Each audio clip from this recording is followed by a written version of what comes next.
Good morning class. आज हम लोग क्लास 10 का अध्याय 4 पढ़ेंगे साइंस में। ठीक है, आज का हमारा टॉपिक है तत्वों का आवर्ती वर्गीकरण।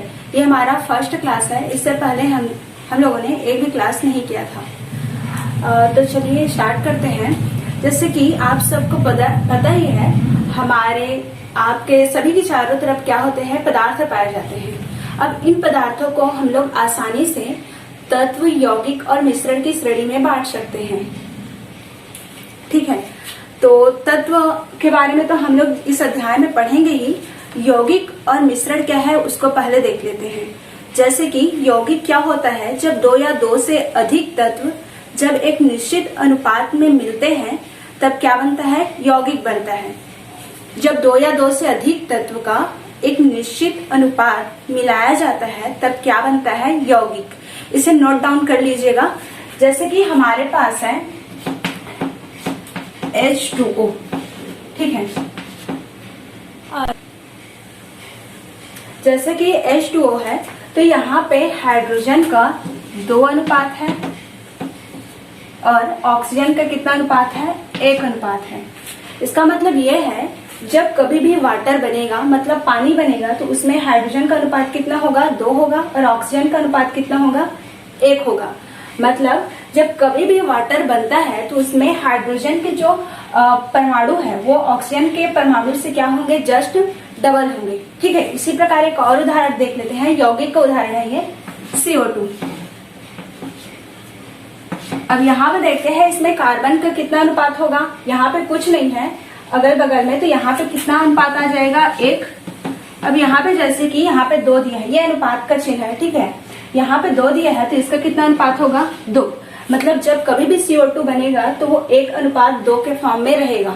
ठीक है, जैसे कि हमने देखा यहाँ पे कि यौगिक क्या होते हैं, जब 2 या 2 से अधिक तत्व एक निश्चित अनुपात में मिलते हैं तब क्या बनता है, यौगिक। और मिश्रण के बारे में तो सभी ने पढ़ा ही होगा। मिश्रण क्या होता है, जब जैसे दूध को मैं पानी में मिला दूं या फिर शक्कर को पानी में डाल दूं किसी भी अमाउंट पे, इसमें अमाउंट फिक्स नहीं होगा कि इतना से इतना में मिलाएंगे तभी मिश्रण बनेगा। हम यहाँ पे जैसे कि रेत को मैं पानी में डाल रही हूँ, पानी को रेत में या फिर किसी भी अमाउंट में हम लोग मिला दे रहे हैं किसी भी चीज को, तो वो क्या कहलाएगा, हम लोग का मिश्रण। ठीक है, अब यौगिक क्या है, जब 2 या 2 से अधिक तत्व एक निश्चित अनुपात में मिलते हैं उन्हें क्या कहेंगे, यौगिक। और मिश्रण क्या है, उसमें स्पेसिफिक अमाउंट नहीं रहता है कि इतना से इतना मिलाना है। ठीक है, तो अब हम देखते हैं कि तत्व क्या है। अभी हम लोग आसानी से तत्व, यौगिक, मिश्रण के बारे में हमें पता है। हम लोग आसानी से बता सकते हैं कि कौन सा तत्व है, कौन सा यौगिक है और कौन सा मिश्रण है। लेकिन पहले ऐसा नहीं था। ये चीज समझने में कि तत्व किसे कहते हैं बहुत से साल लगे। ठीक है, तो सबसे पहले अरस्तु ने बताया कि तत्व किसे कहते हैं। ठीक है, तो ब्रह्मांड में जितने भी तत्व हमें दिखते हैं, तत्व जैसे कि अग्नि, वायु, जल, पृथ्वी, आकाश, इन्हें तत्वों की श्रेणी में रखा जाएगा। अरस्तु ने ये बताया कि पृथ्वी, जल, वायु, अग्नि, आकाश, इन्हें किसकी श्रेणी में रखा जाएगा, तत्व की। किसने बताया, अरस्तु ने। सबसे पहले अरस्तु, इन्होंने सबसे पहले बताया कि पृथ्वी, जल, वायु, अग्नि, आकाश, इन सबको किसकी श्रेणी में रखा जाएगा, तत्व की श्रेणी में। उसके बाद एक और साइंटिस्ट थे, रॉबर्ट बायल।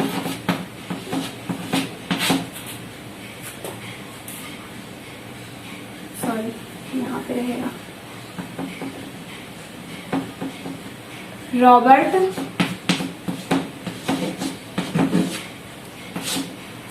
अरस्तु ने क्या बताया कि अग्नि, वायु, आकाश, पृथ्वी, ये इन्हें तत्व की श्रेणी में रखा जाएगा। ठीक है, रॉबर्ट बायल ने ये बताया कि यहाँ पे जो 5 तत्व जिन्हें हम लोग तत्व की श्रेणी में रखते हैं, इन्हें तत्व की श्रेणी में नहीं रखा जा सकता, क्योंकि उनमें तत्व जैसे लक्षण ही नहीं होते हैं, मतलब गुण ही नहीं होते हैं। रॉबर्ट बायल ने बस इतना बताया कि अग्नि, जल, वायु, पृथ्वी, आकाश, इन्हें तत्व की श्रेणी में हम नहीं रख सकते। ये किसने बताया, रॉबर्ट बायल ने। उसके बाद एक और साइंटिस्ट थे, उनका नाम है लवाजिए।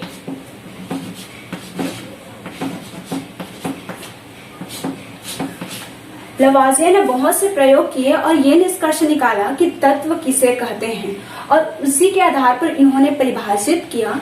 तत्व वे पदार्थ होते हैं जिन्हें और सरल भागों में हम विघटित नहीं कर सकते। ठीक है, तत्व वे पदार्थ होते हैं जिन्हें और सरल भाग में हम विघटित नहीं कर सकते। जैसे कि मैं एक उदाहरण के द्वारा इसे बताना चाहूंगी। जैसे कि यहाँ पे हम लोग H2O देखते हैं, इसको पहले भी देखे थे। यहाँ पे H2 है, ठीक है। अगर इसको मैं तोड़ूं या फिर इसको मैं गर्म करूं तो ये इसमें से क्या हो जाएगा, ये हाइड्रोजन अलग हो जाएगा और ऑक्सीजन अलग हो जाएगा, है ना। H2O को हम लोग तोड़ेंगे या फिर गर्म करेंगे तो हाइड्रोजन क्या हो जाएगा, अलग, और ऑक्सीजन भी क्या हो जाएगा, अलग है। लवाजिये ने तत्व की क्या परिभाषा बताई थी कि वे पदार्थ जिनको और सरल भागों में हम नहीं तोड़ सकते क्या कहलाता है, तत्व। लेकिन यहाँ पे तो H2O को हम लोग और सरल भाग में तोड़ सकते हैं, H2O को हम लोग हाइड्रोजन और ऑक्सीजन में तोड़ सकते हैं। मतलब ये तत्व की श्रेणी में आएगा कि नहीं? नो, गुड, ये नहीं आएगा। ठीक है, अब यहाँ पे देखते हैं CO2, क्या इसे कार्बन और ऑक्सीजन में तोड़ सकते हैं? यस, हाँ, इसको हम लोग कार्बन और ऑक्सीजन में तोड़ सकते हैं। ठीक है, मतलब ये भी तत्व की श्रेणी में नहीं आएगा।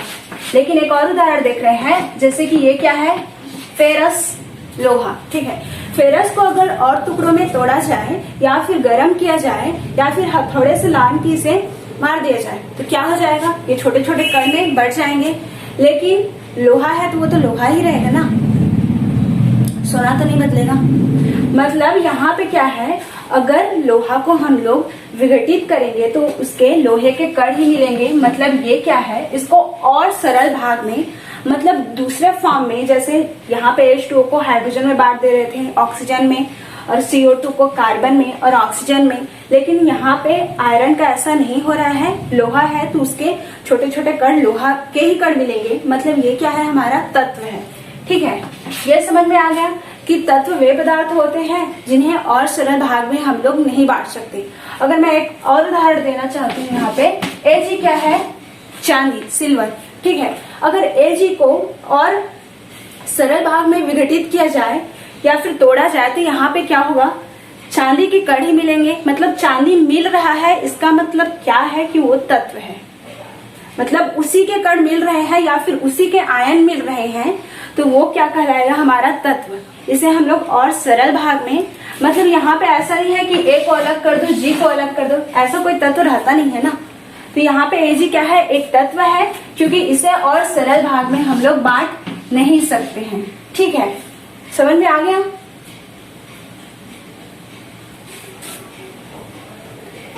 लवाजिये ने तत्व के बारे में बताया था, हमने देखा। इसके बाद लवाजिये ने कुल 35 तत्वों के बारे में हमें जानकारी दी थी। जैसे जैसे साल बढ़ते गए, 35 से 55, 55 से 65 आदि नए नए तत्वों की खोज होती गई। हमने यहाँ पे देखा लवाजिये ने कुल कितने तत्वों की, 35। ठीक है, लवाजिये ने 35 तत्वों की जानकारी हमें दी थी। जैसे जैसे तत्वों की संख्या बढ़ती गई, अब ये समस्या उत्पन्न हुई कि तत्वों के बारे में जानकारी कैसे एकत्रित की जाए। मतलब तत्वों को एक निश्चित व्यवस्था में कैसे रखा जाए। ठीक है, अब हमारा नेक्स्ट टॉपिक है, तत्वों को एक निश्चित व्यवस्था में रखने की आवश्यकता क्यों थी, या फिर तत्वों को क्रम में व्यवस्थित रखने की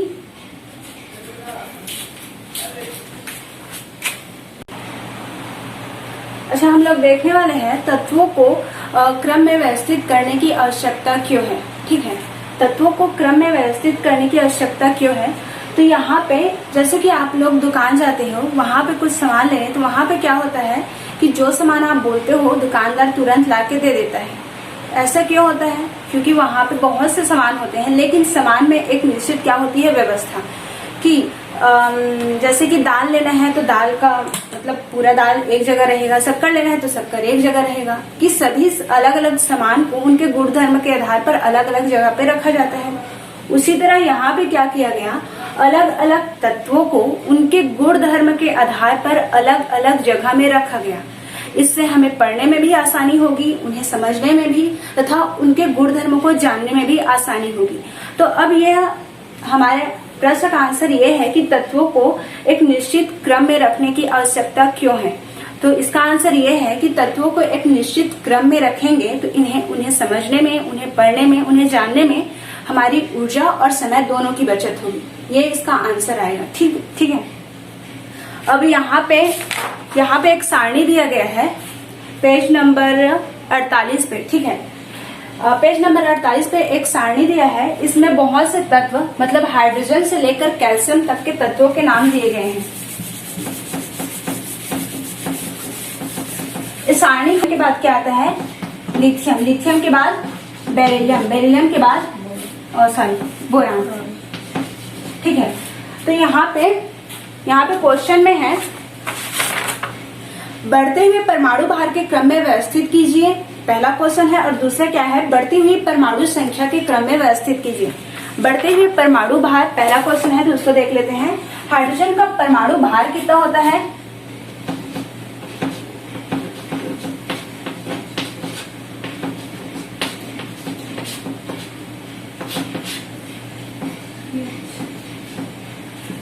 ये बहुत सिंपल है, इसमें कुछ नहीं करना है। बस क्या है, तत्व के नाम दिए गए हैं और उन्हीं तत्व के परमाणु भार के नाम दिए गए हैं।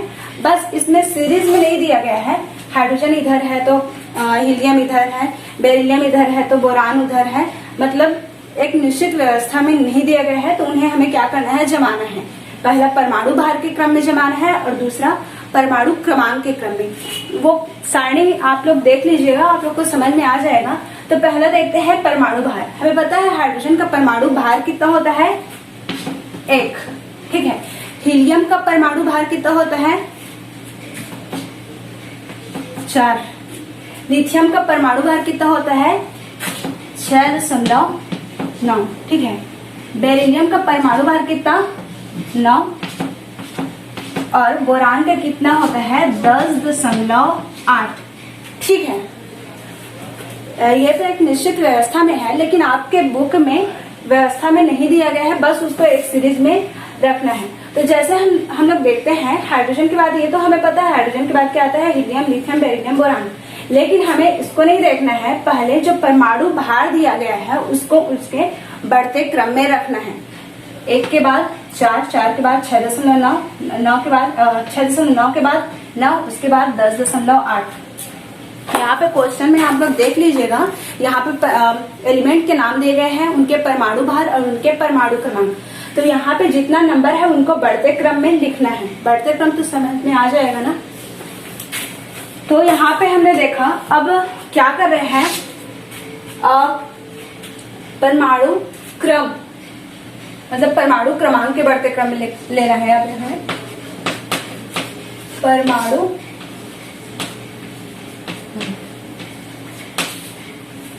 परमाणु क्रमांक है, दिख रहा होगा आपको। यहाँ पे तत्व है, ये भी तत्व है। ऐसे इसको हम लोग पढ़े थे, हाइड्रोजन से लेकर कैल्शियम तक के नाम में याद करवाए थे आप लोग को 9th में, शायद आप लोग को याद होगा। तो यहाँ पे तत्व है हाइड्रोजन। हाइड्रोजन का परमाणु क्रमांक कितना होता है? 1। हीलियम का कितना होता है परमाणु क्रमांक? 2। लिथियम का कितना होता है? 3। बेरिलियम का कितना? 4। बोरान का कितना होता है? 5। परमाणु भार में परमाणु भार के आधार पर तत्वों को मतलब परमाणु भार के बढ़ते क्रम में रखने पर वहां पे जो सीरीज प्राप्त होती है तथा परमाणु क्रमांक के बढ़ते क्रम में रखने पर जो सीरीज प्राप्त होती है उनमें तत्वों की जो नंबरिंग है वो क्या होती है? सेम होती है। यहाँ पे देखिए आप लोग, परमाणु भार के बढ़ते क्रम में रखने पर और परमाणु क्रमांक के बढ़ते क्रम में रखने पर तत्वों की जो सीरीज प्राप्त हुई है, पहले hydrogen, helium, lithium, beryllium, boron, यहाँ पर भी hydrogen, helium, lithium, beryllium, boron, वो क्या होती है? सेम होती है। इसको देखिएगा आप लोग, समझ में आ जाएगा। ठीक है। अब हम लोग देख लिए। अब यहाँ पे ये देखना है कि तत्वों को एक निश्चित क्रम में रखने के लिए बहुत से वैज्ञानिक ने बहुत से नियम दिए। ठीक है। तत्वों को एक निश्चित क्रम में एक निश्चित वर्गीकरण करने के लिए अनेक वैज्ञानिक ने अनेक नियम, अनेक सिद्धांत दिए, जिसमें सबसे पहला है डॉबे-राइनर का त्रिक नियम। ठीक है। डॉबे-राइनर्स लॉ ट्राइड्स। ठीक है। जैसे पहला क्या है, डॉबे-राइनर का त्रिक नियम।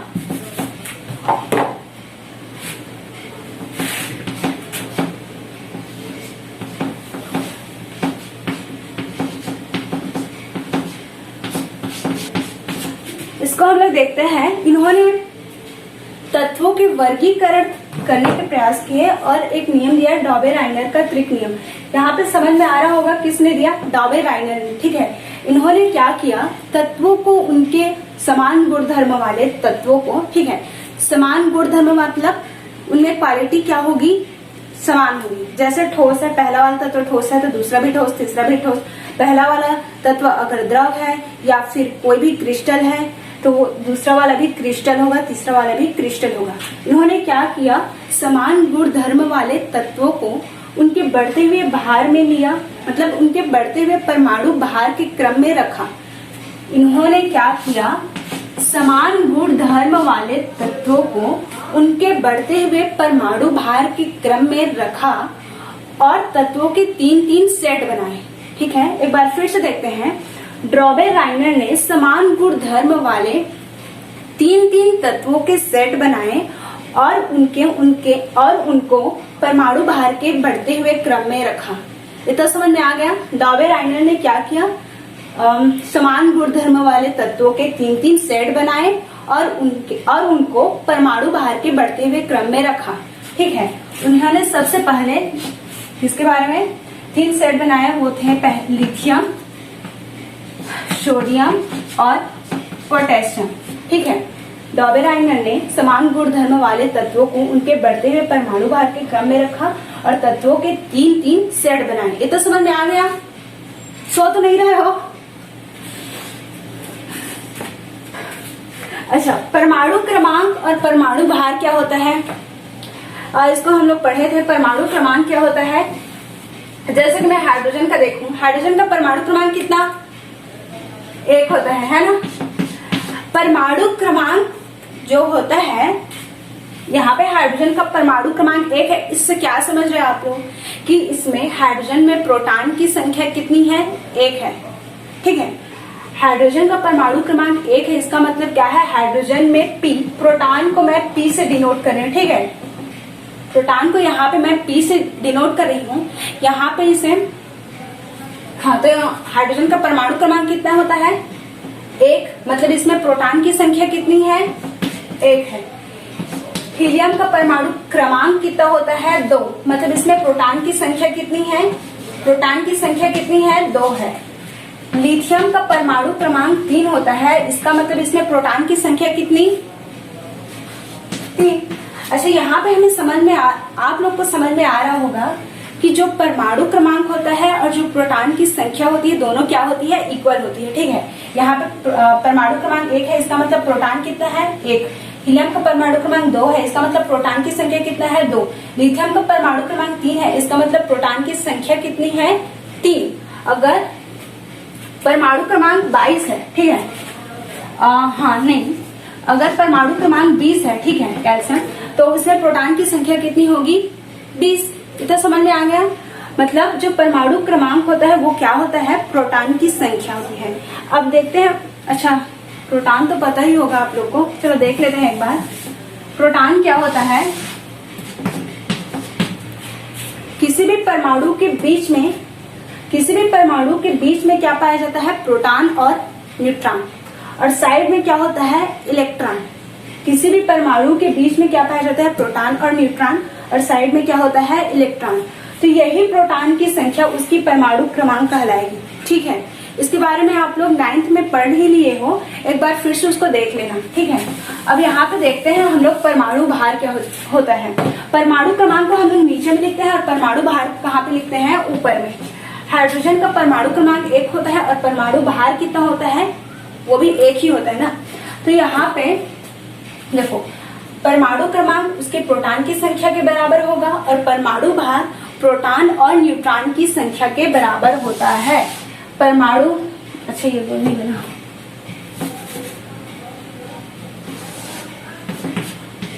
किसी भी परमाणु का परमाणु भार उसके प्रोटॉन और न्यूट्रॉन की संख्या के बराबर होता है। अच्छा, प्रोटॉन बीच में पाए जाते हैं। न्यूट्रॉन भी कहाँ पे होता है? बीच में ही होता है। इलेक्ट्रॉन परमाणु के साइड में होते हैं। तो परमाणु भार क्या है और परमाणु क्रमांक क्या है, इसे आप लोग को पढ़ना है। अच्छा, मैं एक बार फिर से बता देती हूँ। परमाणु भार क्या होता है? प्रोटॉन की संख्या प्लस न्यूट्रॉन की संख्या। इसके बारे में आप लोग अच्छे से पढ़िएगा।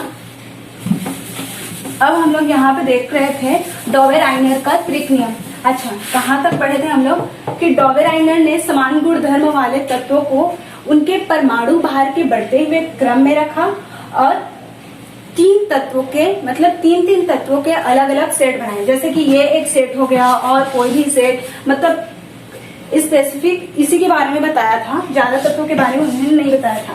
तो तीन तत्वों के अलग अलग सेट बनाए। अच्छा, यहाँ पे ये ध्यान देना है कि उनके गुणधर्म क्या होंगे? तीनों के गुणधर्म समान होने चाहिए।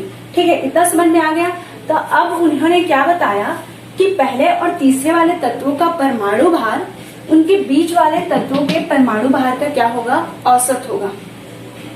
पहले और अच्छा, डॉवेर-आइनर ने तीन तत्वों के सेट बनाए उनके बढ़ते हुए परमाणु भार के क्रम में।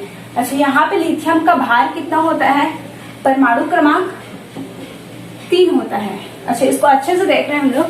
यहाँ पे थोड़ा बड़ा लिथियम, उसके बाद क्या है? सोडियम, उसके बाद क्या है? पोटेशियम। लिथियम का परमाणु क्रमांक 3 होता है। सोडियम का कितना होता है? 11 होता है। पोटेशियम का 19। ठीक है, लिथियम का परमाणु भार, परमाणु क्रमांक को नीचे में लिखा जाता है और परमाणु भार को कहाँ पे लिखा जाता है? ऊपर में। ठीक है, तो लिथियम का परमाणु भार कितना होता है? 6.9 मतलब 6.9 होगा। सोडियम का परमाणु भार कितना होता है? अच्छा, वो तो निकालना है। पोटेशियम का परमाणु भार 3. यहाँ पे देखिए, लिथियम का परमाणु क्रमांक 3 है, परमाणु भार कितना है? 6.9। सोडियम का परमाणु भार कितना है? परमाणु क्रमांक कितना है? 11। परमाणु भार हमें निकालना है। पोटेशियम का परमाणु क्रमांक 19 है और परमाणु भार क्या है? 30 मतलब 39.1। ठीक है, तो डॉवेर-आइनर ने ये बताया कि लिथियम, सोडियम और पोटेशियम को उनके बढ़ते हुए परमाणु भार के क्रम में रखने पर क्या हुआ? पहले और तीसरे वाले तत्वों का परमाणु भार का औसत उसके बीच वाले तत्वों के परमाणु भार के बराबर था।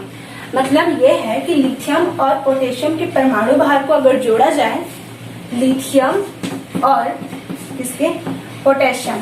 पोटेशियम के परमाणु भार को अगर जोड़ा जाए तो वहां पे जो परमाणु भार प्राप्त होगा वो किसका होगा? सोडियम का। जैसे कि यहाँ पे लिथियम का परमाणु भार कितना है? 6.9 प्लस ये पोटेशियम का कितना है? 3.9.1। अगर इसको जोड़ेंगे तो कितना हो जाएगा? 46.0। इन्होंने ये बताया कि लिथियम और पोटेशियम का परमाणु भार का औसत निकाला जाए। औसत मतलब दो जोड़ते हैं, जो अमाउंट मतलब मान दिया रहता है उसको, और 2 से क्या करते हैं? भाग देते हैं। तो यहाँ पे लिथियम और पोटेशियम के परमाणु भार को का औसत निकाला जाए तो वहां पे औसत मतलब 2 से भाग देंगे तो वहां पे कितना प्राप्त होगा? अगर 46 को 2 से भाग दिया जाए तो कितना बचेगा? 23 बचेगा, है ना। तो उन्होंने ये बताया कि लिथियम और पोटेशियम के परमाणु भार का अगर औसत निकाला जाए तो जो मान प्राप्त होगा वह बीच वाले तत्व के परमाणु भार के क्या होगा? बराबर होगा। मतलब यहाँ पे परमाणु भार कितना प्राप्त हुआ है हमें? यहाँ पे 23 प्राप्त हुआ है, तो सोडियम का परमाणु भार कितना होगा? 23 होगा। ये वाला समझ में आया होगा आपको। अगर नहीं समझ में आया होगा तो इसको बार बार देखिएगा।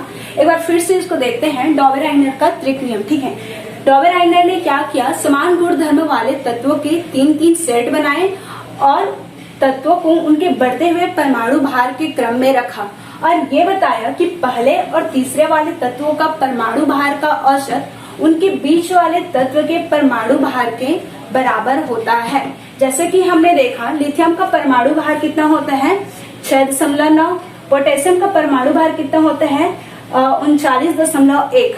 अगर 6.9 और 39.1 को जोड़ा जाए और उनका औसत निकाला जाए, ठीक है, जोड़ेंगे तो कितना आ जाएगा? 46.0 और उसका औसत निकालें, मतलब 2 से भाग देंगे तो कितना आ जाएगा 23। ठीक है, बुक में देखिएगा सोडियम का परमाणु भार कितना होता है 23। तो ये समझ में आ गया। अगर नहीं समझ में आया होगा तो दोबारा देखिएगा और इसको नोट्स बनाइए। धन्यवाद।